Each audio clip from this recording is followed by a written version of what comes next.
Okay, so in the video I made the other day, I was talking a little bit about which guns I recommend people get when they're kind of starting into trying to get better at shooting, whether it be for competitive reasons or just to get better because they would feel better about carrying their gun, or maybe they have a job like as a cop or a armored car driver or something like that that requires them to have a firearm on them at work, and they want to get better for those reasons. Whatever the reason is, did a little video talking about, you know, which guns should you get for getting into this hobby. And one of the main things I said as a attractive factor towards something like a Glock or an M&P is, you can buy a couple of them for a lot less money than you would be in for to buy like a set of Shadow 2s or 2011s or something like that. So I got a couple of comments on there asking about like different things, and one comment I kind of wanted to talk about. A guy said, he likes Glocks, which is great, but he said for competition to check out Canik and the Springfield Echelon.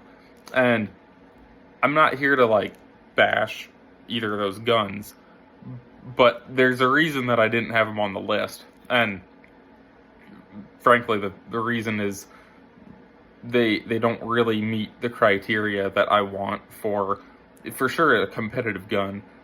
Probably not even for like a hard use training gun or duty gun.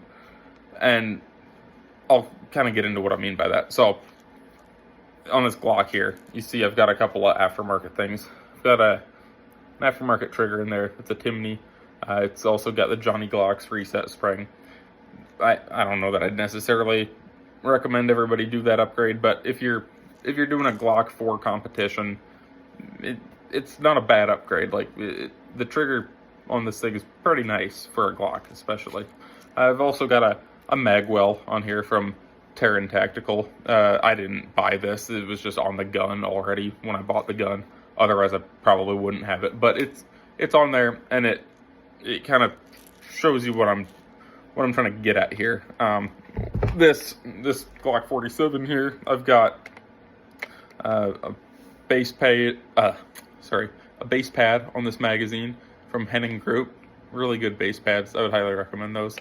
Got a brass grip plug in there, and those are little things that kind of make a sizable difference for competition, right?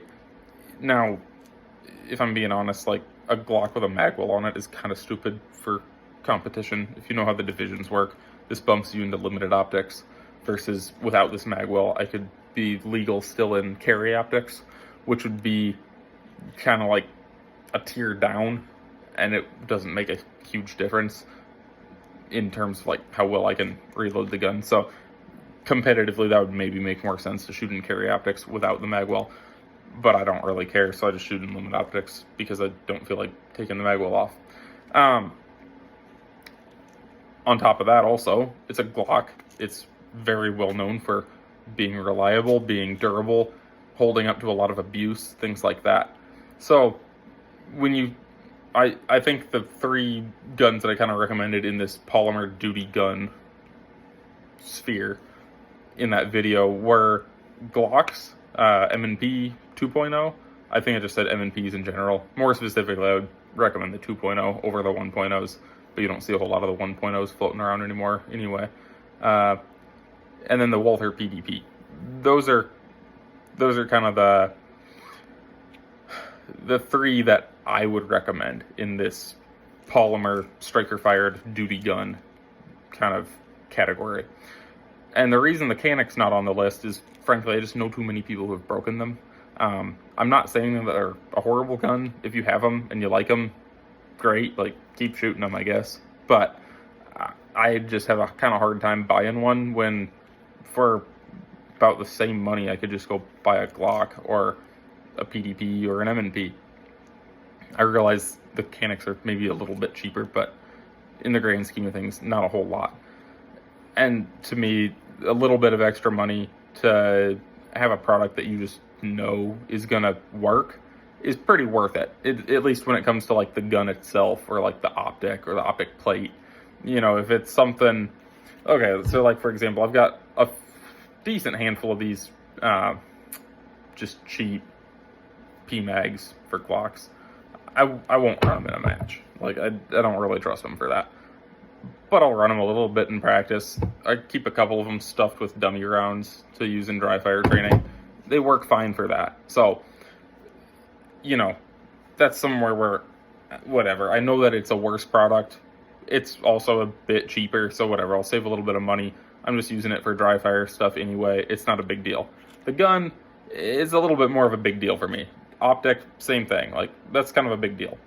So, I wouldn't try super hard to save a ton of money on those things. Like, just make sure you get stuff that's good is where I'm getting at. If you want to save money by doing a Glock instead of a Shadow 2, I don't think that's doing you any harm. Like, you can kind of have your cake and eat it too in that situation.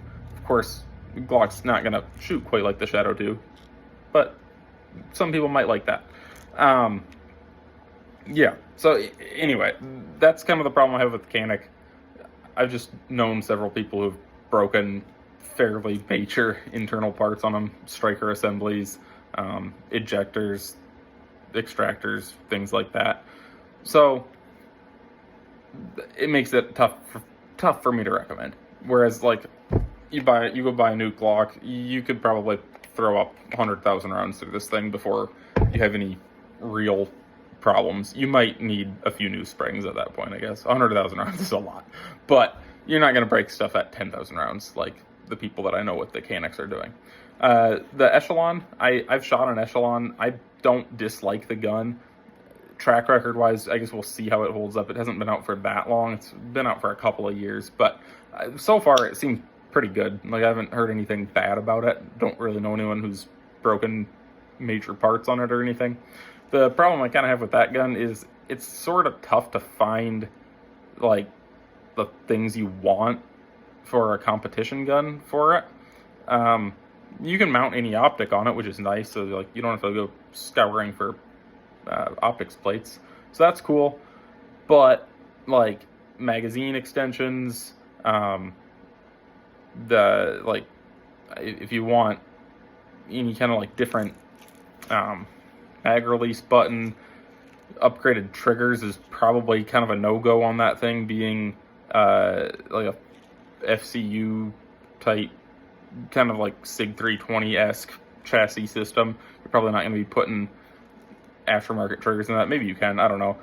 And that's not necessarily the end of the world. I don't think the trigger in that gun's bad. I probably wouldn't replace it. I'm not even replacing it in this Gen 5 Glock. So I'm not saying you need that stuff, but it's just nice to be able to get the gun feeling the way you want it to feel without doing weird, sketchy stuff to it. Like, I don't want to go start trying to jerry rig some part for a different gun to fit to the Echelon. Like, if I had an Echelon, I would just want to buy this magwell or this grit plug, or I don't know if that gun really needs a grit plug, but if I wanted to add some weight to it, maybe I'd want one. These, magazine extensions, maybe somebody's making those now. I haven't really seen them around yet. Maybe they're out there. I don't know. But it's just kind of tough to recommend a gun that doesn't have a lot of aftermarket support. I know somebody who has one of those guns, and he's a lefty, and trying to find a left-handed holster for his Echelon, believe it or not, was quite the pain for him. He ended up getting some random thing off of Amazon. It seemed okay, but it's not really what I would recommend that somebody buy. So it kind of sucks that you get stuck with like subpar options on things like that. And then, same with like any of the other parts. You're gonna wear parts out on a gun if you shoot it a lot. So, if you wear out your recoil spring or extractor or whatever, and you need a new one, if you have a Glock, like, that's no problem. If you got a M&P 2.0, it's no problem. You got a PDP, I'm assuming that's no problem from what I've heard. I don't have as much experience with those guns. I've got a buddy who has one. I like it. But I've seen quite a bit of aftermarket support for that gun. Shadow 2, like, you can find parts for those. They can be a little bit tricky sometimes, just getting them imported from CZ for whatever reason. It seems like they're never really in stock, but they're out there. They are available. You just sometimes have to pay a little more for them than you really want to. So yeah, that's my 2 cents on that. I'm not saying those guns are bad. If you have them and you like them, keep running them by all means. But if you're looking at getting into this kind of on the front end, those are kind of some reasons that I would not recommend those options. I hope that clears things up. And like I said this about the Canic too, like, in my opinion, it doesn't do anything that a Walther PDP doesn't do. I just think the Walther PDP does everything that the Canic does, but does it better. So I would take a PDP over a Canic any day of the week. You can find aftermarket support for the Canic, by the way. It just seems like kind of a subpar gun, in my opinion, from what I've heard. Yeah, that's kind of why I say that. I know that's a controversial opinion. A lot of people like their Canics, and there's nothing wrong with that. If you have one, run it. So, but it's kind of like the difference between, like, this. This is a Smith & Wesson revolver. Very nice, very well-made gun. Now, you could go buy the Taurus ripoff of this, right? And it would do all the same things. Like, it's going to have a hammer. You can cock it. It's going to have a trigger. You can shoot it. It's got a cylinder. You put the rounds in. It'll probably shoot about as accurately, even. I would assume. I don't know. I haven't shot a Taurus revolver a whole lot. But you feel it, and it doesn't feel quite as nice.